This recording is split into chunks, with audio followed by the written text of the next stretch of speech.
présenté tantôt, je suis Émilie Roy. Je suis militante au Mouvement Jeunes Santé Mentale depuis sa création en 2016. Je n'ai pas de présentation PowerPoint, en fait. Je fais un petit peu non professionnel. Je vais avoir une vidéo, par contre, je vais vous montrer là, tantôt. En fait, on en voit même d'autres. En fait, le mouvement Jeunes Santé Mentale a été à la base au niveau des auberges du cœur. Les intervenants avaient remarqué qu'au niveau des jeunes, il y avait une prise accrue au niveau des psychotropes. Donc, il y a une recherche qui a été faite sur le terrain, une vague consultation également qui a eu lieu. Et on a eu par la suite un forum qui s'appelait Santé mentale, un regard différent, qui a eu lieu en début d'année 2016, où est-ce qu'on avait 150 personnes et 50 organismes présents sur le problème de la médicalisation. Tantôt, je vais expliquer la différence entre les trois termes qu'on utilise très rapidement.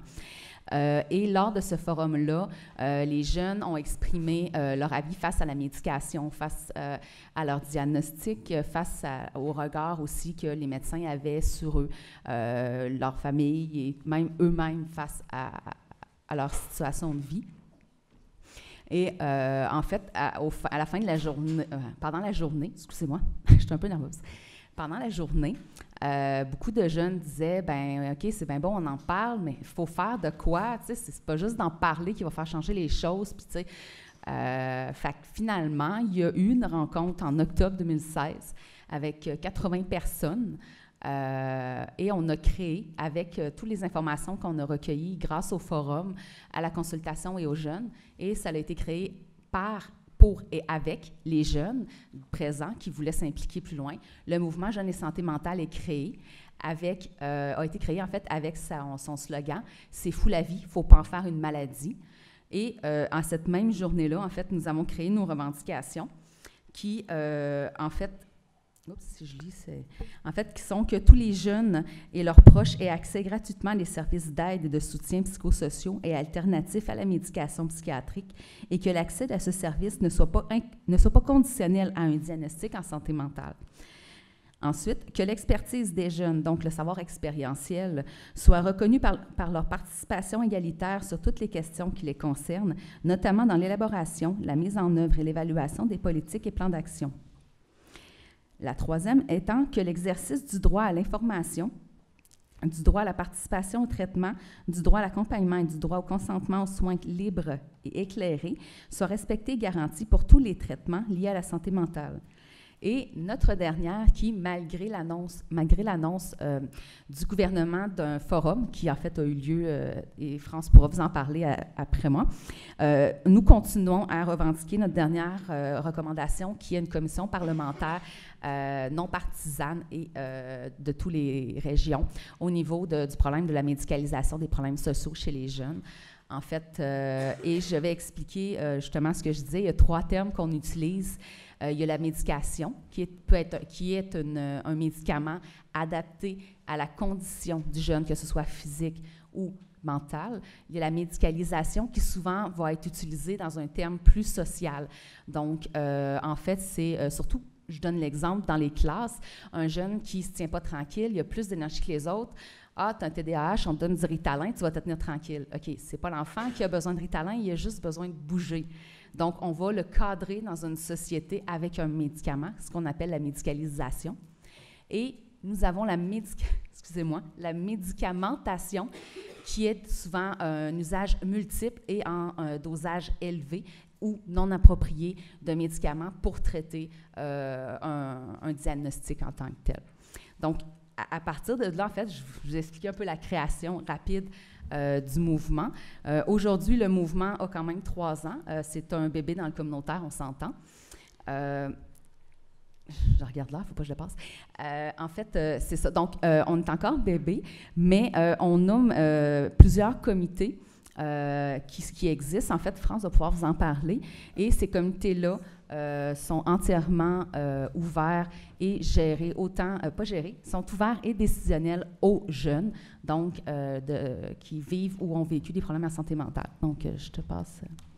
Oui, bonjour. Alors, on a le comité coordination Et avec ça, on a le comité éducation populaire, appui et représentation, comité communication, puis on a notre beau bassin de militants, militantes ponctuels qui ne fait pas nécessairement partie de tous les comités, mais qui sont appelés des fois ponctuellement à venir faire partie pour nous aider dans les différents comités. Alors ça c'est pas mal ça pour les comités. On a des petits comités aussi, analyse des paroles qu'on a fait. Et la composition du comité de coordination, c'est 3 sièges permanents à l'organisme fondateur. Alors, est-ce que je dois les nommer? En fait, oui, en fait, on a les 3 qui sont le RASMQ, excusez, c'est le Regroupement des ressources alternatives en santé mentale du Québec, l'AGID, qui est l'Association des groupes d'information et de défense des droits en santé mentale du Québec, et le RAC, qui est le Regroupement des auberges du cœur du Québec. Non? Okay. Excusez.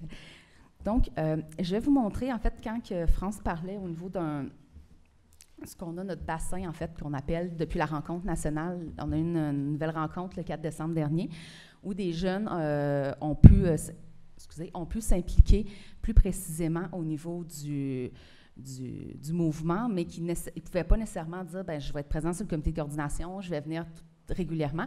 Alors, c'est des actes représentatifs, en fait. La vidéo que je vais vous montrer, c'est un qui a été fait, en fait, avec moi. C'est une excusez l'anglicisme, une des choses qui arrivent. Excuse-moi. Oui, il est un peu fort aussi, mais c'est pas grave. Donc, c'est une des choses, excusez l'anglicisme, qu'on peut proposer aux jeunes au niveau de la sensibilisation. Il y a des ateliers et tout qui sont faits par et pour et avec les jeunes. Donc, je vous laisse écouter.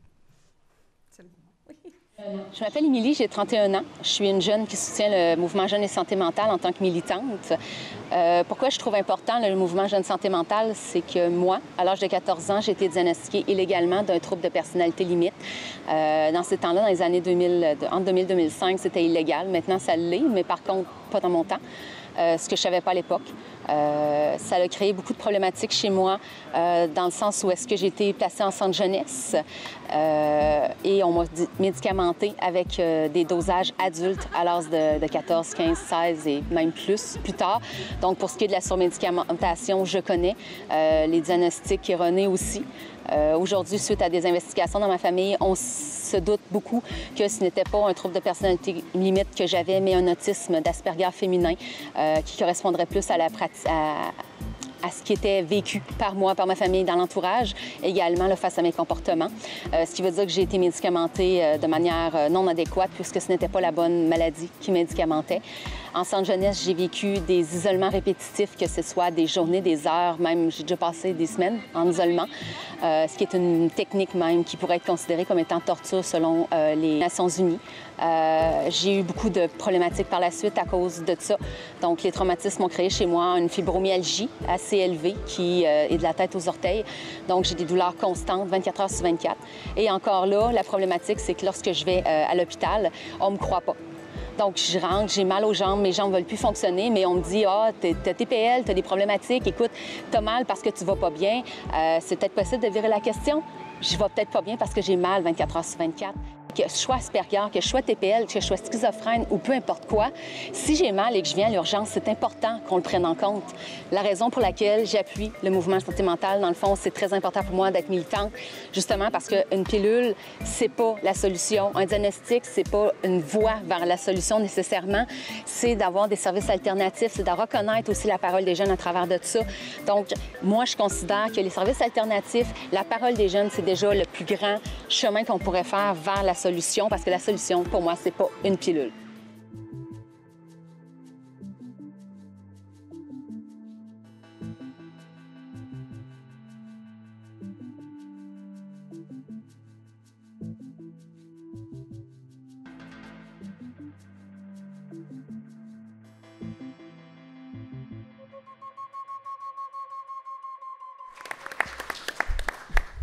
Donc, comme vous voyez, ça a été tourné là, lors d'une présence là, que j'avais Oui, 5 minutes. Ah, je ne suis pas peste dans mon temps quand même, c'est bien.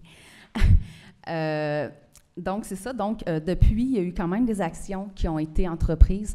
Je fais également partie de ce que France appelait comité appui et représentation. Donc, je vais rencontrer des ministres, des députés. J'ai rencontré le directeur de la santé mentale, également le secrétariat à la jeunesse. Donc, je raconte mon histoire. Je raconte aussi l'histoire des autres jeunes, sans bien sûr briser la confidentialité, je précise. Donc, on amène des faits terrain, on amène des réalités de nos jeunes pour faire changer les lois, les politiques, les mentalités au niveau de la santé mentale. Donc, les jeunes sont vraiment interpellés. Puis quand on parlait tantôt du comité de coordination, comme elle disait, il y a 7 ou 8, moi je dis tant 8, me trompe. Donc, 7 sièges vraiment réservés aux jeunes qui, justement, là, notre cohorte, ont été comme élus en décembre dernier.